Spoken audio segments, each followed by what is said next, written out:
Fala galera, acabamos de gravar um episódio excepcional com meu amigo Muratori. Como foi, Muratori? Foi muito legal, né, Luiz? Porque a gente contou um pouco da história, o que é o mercado de automação, como ele evoluiu. Demos várias dicas para ser importante para o pessoal, principalmente tendências de negócios, tecnologias. Muito legal, roda a vinheta.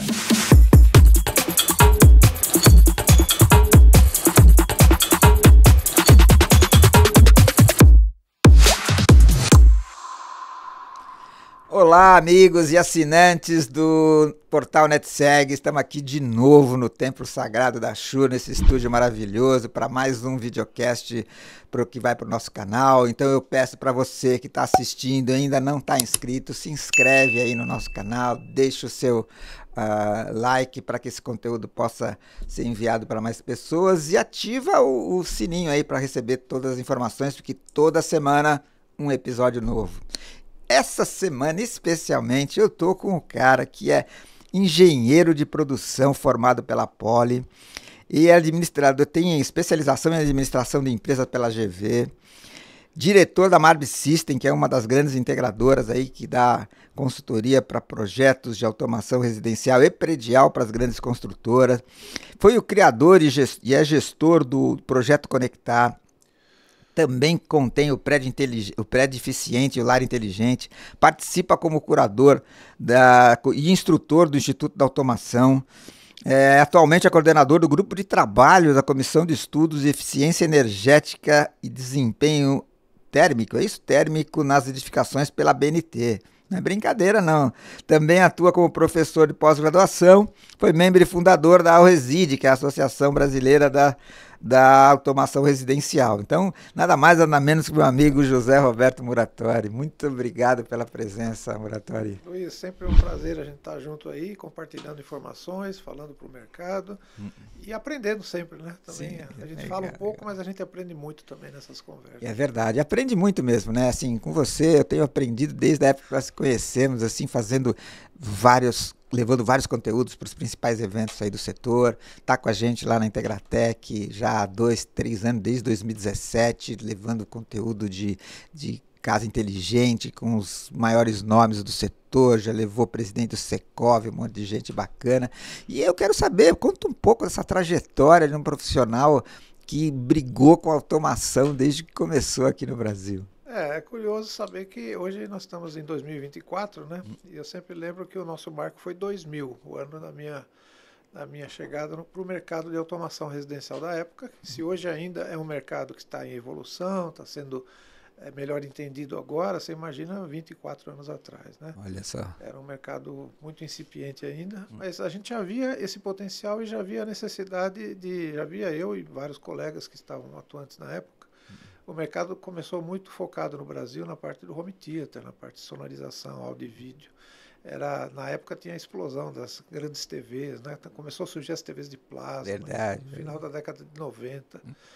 Então você ter um projetor e um telão em casa ainda era uma coisa muito difícil. Era para pessoas que podiam e gostavam. Então, diria até que a automação residencial no Brasil ela entrou muito nesse canal do áudio e vídeo, né? Pelo mercado de áudio e vídeo. As pessoas chamavam uma empresa, um instalador para fazer um sistema de áudio e vídeo mais requintado. Sim. E aí, aos poucos, a automação foi entrando junto. Fala, bom, já que você vai gastar tudo isso num home theater, coloca uma iluminação automatizada, uma cortina motorizada, mas existe isso, né? Quer dizer, se hoje ainda as pessoas têm dúvidas, você imagina. É verdade. Há um quarto de século atrás, né? Então foi ali a nossa chegada no mercado de automação. Aí, juntando com alguns colegas que na época também eram um pouco visionários, eu acho, como a gente criou a Associação Brasileira de Automação Residencial, porque, como eu disse, estava muito no nascedouro a coisa. As empresas que estavam chegando aqui, elas tinham alguns formatos de negócio difusos ainda, porque no Brasil não se conhecia o mercado. Em outros países já era um pouco mais evoluído, principalmente Estados Unidos e alguns países da Europa. Sim, sim. E aqui a gente criou a primeira turma, né, do curso de integrador. Esse nome integrador não existia. Quem é o integrador, né?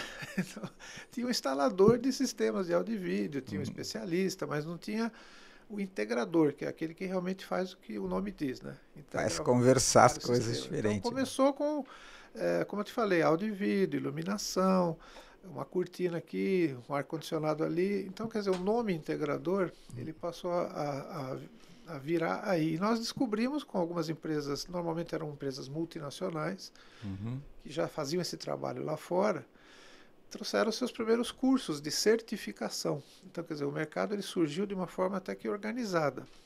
A empresa, que era normalmente o fornecedor, normalmente um fornecedor que era uma empresa grande, uma empresa internacional, né, ela não tinha a natureza de atender um cliente, ela não tinha por princípio, ela era um fabricante, ela é uma empresa de desenvolver tecnologia e colocar o produto na mão de alguém que soubesse usar esse produto na casa do cliente. Para isso tinha que capacitar o cara, né? Exatamente. Não só capacitar, como o nome oficial era certificar, ou seja, eu só podia vender um produto na sua casa se eu fosse certificado pelo fabricante.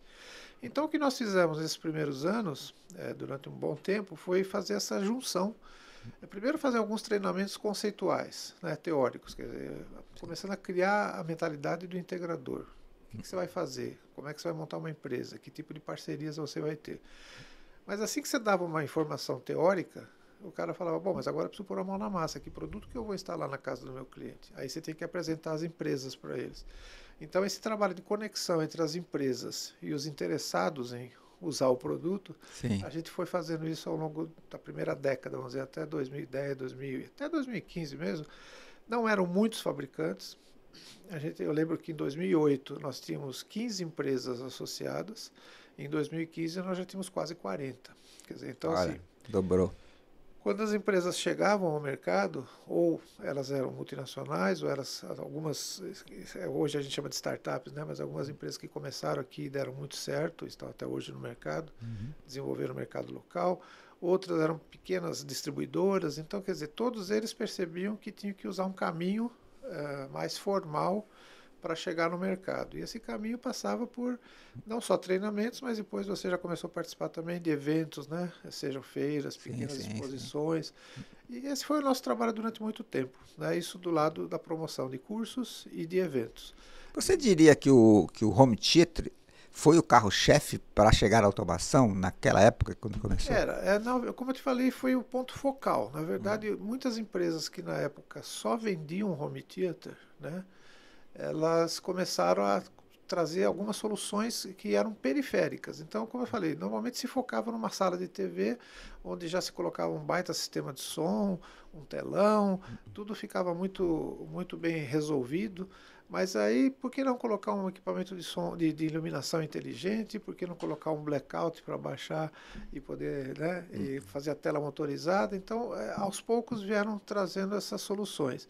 Quando nós começamos o trabalho de cursos, a gente percebeu o seguinte, que uma boa parte dos colegas vinha mais da área da elétrica, vinha mais da área que, quando se falava em automação, o pessoal que tinha feito um curso superior, seja de engenharia ou mesmo um curso técnico de elétrica, ele vinha aprender automação. Então, ele não tinha nenhuma noção de áudio e vídeo.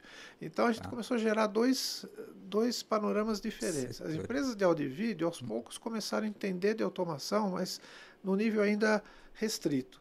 O cara que procurava os cursos e a formação e os fornecedores de automação, ele entendia bastante de elétrica e de instalar e programar um sistema de automação, mas ele não entendia quase nada de áudio e vídeo.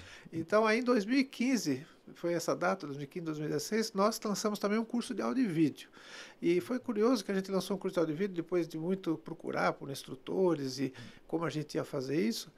E eu tinha uma expectativa assim, de fazer um curso pequeno, um curso piloto, para uns 10, 15 alunos, para a gente até fazer um teste. E esse curso ia ser em janeiro, que era a disponibilidade do instrutor, né? Tá. Nós lançamos esse curso em dezembro, antes do Natal. Então, assim, a ideia realmente era ter poucos alunos e para poder fazer um teste no curso. Só que, para nossa surpresa, a gente saiu de férias coletivas, fim de ano e tal. Quando nós voltamos em janeiro, nós já tínhamos mais de 40 pessoas inscritas para o curso. Olha só, no primeiro curso. Primeiro curso. Então, já existia uma demanda reprimida. Por quê? Porque esse pessoal que começou a trabalhar mais com automação, praticamente não entendia nada de áudio e vídeo. E, para nossa surpresa, nesse curso vieram representantes de empresas que já estavam estabelecidas no mercado de áudio e vídeo há muito tempo E aí a gente encontrava eles e falava, você já tem uma loja há 10 anos, você já instala o vídeo? Ele falou, mas eu nunca fiz um treinamento. Olha só. Eu vim aqui para aprender a teoria, porque eu faço na cabeça. Você sabe que no mercado de segurança foi muito parecido, né? No mercado de segurança foi crescendo. E não data de tanta diferença, não. Acho que 95, 96 começaram as primeiras câmeras e tal. Mas quem começava a mexer com isso, que estavam nos bairros e tal, eram os caras que faziam chaveiro. De chaveiro para virar controle de acesso, de virar de instalador de câmera, então, né? Cada mercado tem sua história. E ensaio e erro, né? Porque o cara não tinha treinamento, não tinha capacitação, muito menos organizado, né? Hoje eu diria que o mercado já está bem mais... Surgiram muitas novidades. Bom, depois a gente pode tocar para falar um pouco do momento atual. Mas essa é a história aí. Essa é a nossa história. Mas legal, né? Você foi desbravar mesmo, né? Gozado que a gente teve algumas solicitações ao longo do tempo de empresas maiores, às vezes, que falam, pô, vocês não falam da automação predial, né? Da automação de edificações de maior porte e tal.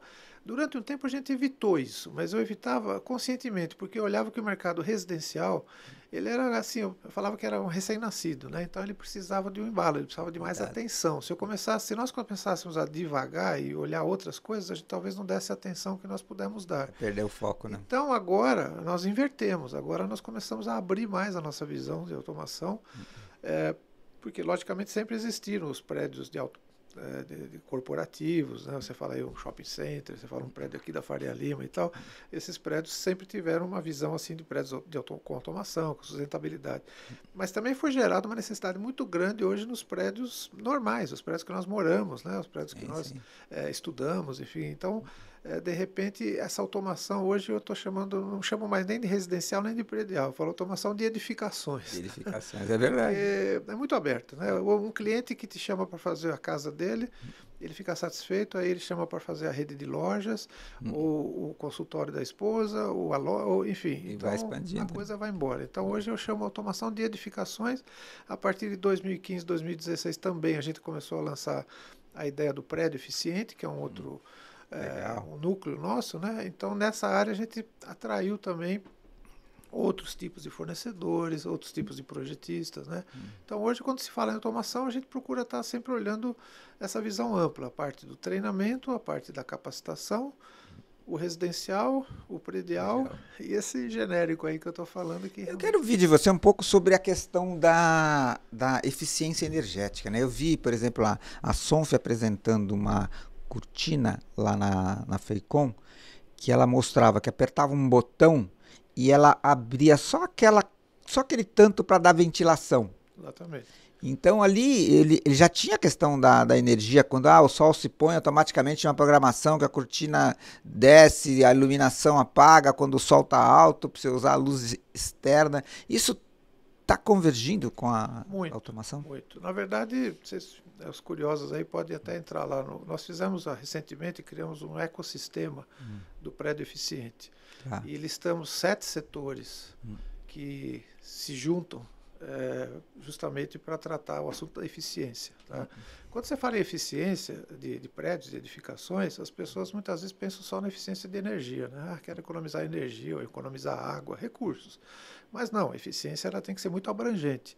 Ela abrange, logicamente, uma redução do custo, uma sustentabilidade na construção e no uso, mas só que a gente tem que pensar muito no uso, na manutenção, e isso inclui também segurança, conforto ambiental, bem-estar, né? Então, assim, não dá para você falar só de eficiência pura. Se a gente está aqui nesse local e está bem iluminado, está confortável, a acústica é boa.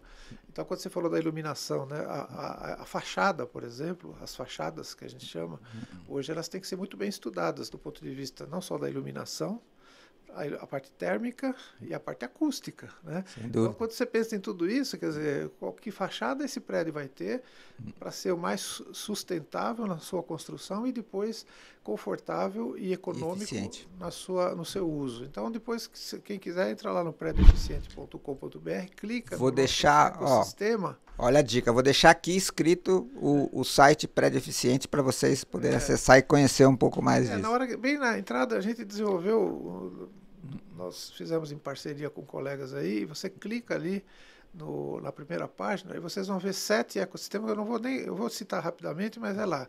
Desde a parte de construção convencional, né, que tudo tem que ser pensado. Hoje, bom, deixa eu terminar, depois eu volto. Elétrica básica precisa ser bem feita, não é só automação. Aí a automação tem várias áreas, né, a parte de iluminação, climatização, etc. Entra a parte de segurança, entra a parte de áudio e vídeo, que muitos prédios precisam ter essa parte de acústica e de sonorização bem resolvida. Muitos prédios hoje já tem som ambiente no lounge, né? Ou notícias, ou áudio e vídeo, ou visual, monitores passando notícias. Bom, enfim, então vocês vão ver lá que existe uma série são 7 grandes setores que todos se integram para a gente falar de uma edificação eficiente. E aí o que eu ia completar é que hoje, quando você participa de um projeto, e nós fazemos projeto para prédios, você começa um projeto novo e você começa a ficar curioso e falar assim, poxa, quantas disciplinas estão envolvidas nesse projeto? Eu faço essa pergunta às vezes para amigos e cada um fala um número, né? Mas poucos chegam perto. Um dos projetos mais recentes que eu estou fazendo tem mais de 25 disciplinas. Olha só. Essas disciplinas envolvem tanto projetistas como consultores de determinadas áreas. Então, para vocês verem como isso é complexo, né? Quer dizer, você pega a fachada, por exemplo, você tem que ter tratamento, como eu falei, acústico, de iluminação, de conforto térmico, e aí vai. Aí você pega a decoração de interiores, você pega luminotécnica, você pega climatização, você pega... sem falar dos projetos básicos de arquitetura, de estrutura. Então, assim, são tantos que é muito interessante mais do que interessante, é estimulante você trabalhar num projeto desse tipo, porque você aprende muito com os demais colegas, né? Você, na nossa área, a gente procura entender o melhor que a gente pode, de automação, de sistemas. Mas a hora que você tem um impasse, a hora que você tem uma dúvida levantada pela arquitetura, ou pelo usuário, ou até por um gestor condominial, ele fala, olha, não sei como resolver esse problema. Aí eu pensando como automação, eu penso talvez de uma forma como qualquer outro colega de automação pensaria. Mas se eu recorrer a um colega de outras disciplinas, provavelmente eu vou ter informações muito mais colaborativas. E o ganho é mais rico, né? Então é muito legal. A gente recomenda que que cada um se abra realmente a discutir.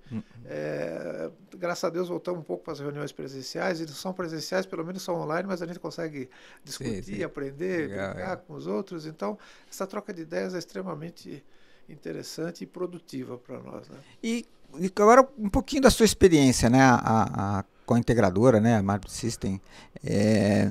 Hoje, como é que está o seu tempo, né? Porque entre os cursos e as associações, como é que você dedica à integração? Porque é o que você falou, né? Ali é um palco de aprendizado e de integração de vários sistemas. Né? Não, a gente tem que ter uma agenda, tem outras pessoas no escritório, mas o que acontece? Quando você faz um projeto para construtoras, esses projetos eles têm uma duração bastante aleatória, quase que indefinida. Sim. Você é chamado para iniciar um projeto, né? Você é contratado, existe um cronograma, projeto, estudo preliminar, anteprojeto, projeto executivo, isso tudo é normalmente muito bem organizado, existe uma coordenação, então você sabe quais são os seus prazos. Às vezes existem alguns atrasos, algumas intercorrências, mas normalmente você consegue se programar bem com relação à entrega, suas entregas, né? Aquilo que você precisa disponibilizar do seu tempo. Então a equipe consegue se organizar em termos de horário e tal, sempre como qualquer outra atividade, pode ter suas intercorrências, como eu disse, pode ter alguma urgência que você não esperava. Então, nos tempos que sobram, a gente consegue encaixar outras atividades, viajar um pouco, fazer um evento aqui, organizar um treinamento. É um pouco isso que faz a gente levar essa dinâmica. Mas é muito legal, né? Eu acho que assim, toda essa experiência que eu acho que te levou até para essa coordenação do grupo da BNT, né? Eu acho que a norma... foi um convite legal que eu estou iniciando, convido também as pessoas que estão nos vendo, que se quiserem participar, na verdade, a BNT ela tem vários grupos de trabalho, tá? E na área de edificações já tem alguns mais consolidados, a parte de climatização, a parte de fachadas, a parte de iluminação, tá? Só que a automação não tinha sido iniciado ainda. Eu recebi esse convite para dar o start nesse grupo. E ainda Legal. estou devendo um pouco para os nossos coordenadores lá, porque não é tão fácil iniciar, você precisa ter um pontapé inicial. Então precisa juntar pessoas. Então, se alguém aqui estiver ouvindo e quiser participar, é só entrar em contato, pode se cadastrar na BNT, no grupo de trabalho nosso, está lá no Crédito Eficiente também. E Opa, aí vou deixar um novo link aqui de dica, hein? Mais uma dica serão boa. bem-vindos para participar Bacana. das reuniões, são reuniões bimensais normalmente, Tá. onde cada grupo fala o que está fazendo, o que está discutindo. Normalmente a gente vai estudar normas estrangeiras e tentar adaptar alguma coisa e também vamos fazer uma criação local. Então são convidados colegas da área de projeto, da área de instalação, fornecedores de produtos que estejam trazendo produtos que já têm esse alinhamento com normas Lá estrangeiras, fora. podem trazer aqui para dentro. Então isso também é um trabalho que leva o seu tempo aí, mas a gente deve levar adiante. Falando nisso, existiu a tropicalização desse sistema? Quando você falou assim, as primeiras empresas que chegaram eram multinacionais, que já tinham os resultados lá fora. Existiu essa tropicalização? Ou seja, o Brasil exigiu esse ajuste? Eu acho que o ajuste na parte de automação, propriamente dito, né? Não vamos falar hoje, porque as tecnologias emergentes aí estão, né? Tá todo mundo falando de inteligência artificial, monitoramento na nuvem, mas vamos falar um pouco desse tempo que passou já. Eu diria que a principal adaptação que as empresas precisavam ter aqui no Brasil é a visão do mercado. Aqui é diferente. Então, por exemplo, uma coisa interessante que eu sempre, no início, a gente percebeu. A nossa entrada, vamos falar do mercado residencial um pouquinho, que eu tenho um pouco mais de dados, né? A nossa entrada no mercado de automação residencial, como você viu, foi pela parte de áudio e vídeo. Então, era empresa, e as primeiras empresas que chegaram no Brasil para automação residencial eram americanas. Tá? Então, veio uma visão norte-americana. A visão norte-americana de casa inteligente, ela era ainda um pouco hollywoodiana, era um pouco assim, o espetáculo, coisa do né? cinema, né? É uma coisa mais, a casa tem que ser bacana, tem que ser bonita, tem que ser, mostrar para os amigos e tal. Quando chegaram as empresas europeias, houve um certo choque. A gente percebeu que a gente estava no meio de uma... Não era uma briga, era uma briga até boa, né? Porque os europeus, eles vinham mais com uma visão da eficiência, da sustentabilidade, né? Então, assim, não era uma coisa tanto assim para aparecer, mas era para usar realmente, por exemplo, eles têm problemas maiores de variação de temperatura, então o pessoal tinha muito problema com a questão de aquecimento, climatização. Aqui no Brasil não era tão importante. Por outro lado, essa visão muito hollywoodiana da automação, ela recebeu esse tempero mais europeu. Então, aos poucos, o consumidor brasileiro foi desenvolvendo os seus gostos, né? Então, eu acho que essa tropicalização que você fala, ela não é na tecnologia, porque não tem muito o que mudar. A tecnologia ela vale para qualquer país do mundo. Agora, por exemplo, se você pega na Europa, países que têm uma variação de temperatura muito grande, lá a parte de termostato, de controle de eficiência energética é muito mais aplicada do que aqui. Se você pegar um sistema desse, você pode aplicar talvez lá no Rio Grande do Sul ou em algumas regiões muito frias, mas não dá para usar no resto do Brasil. O pessoal que faz normas da ABNT pega as normas técnicas, por exemplo, de calor, né, de temperatura em edificações e tem que fazer teste com a norma que foi feita na Dinamarca, em Salvador, não dá certo. Né? Não funciona. Então, mas a automação não é tanto assim. A automação, eu diria que a principal adaptação que os fornecedores tiveram que ter aqui foi a relação de o que o consumidor brasileiro quer e quanto ele estaria disposto a pagar. É mais ou menos isso. E em que momento ele quer fazer? Porque muitos não enxergavam que o momento certo era na hora de planejar a casa e ficava esperando a casa ficar pronta. Então aí perdia o cliente.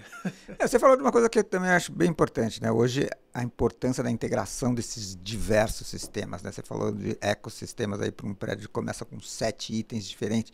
Agora, o que eu vejo é que quando começou, as empresas que vieram com os protocolos fechados para que ninguém entrasse, Hoje, acho que é impossível você ter qualquer empresa de protocolo fechado para poder integrar, conversar com as outras áreas. Né? Essa questão dos protocolos é uma questão bem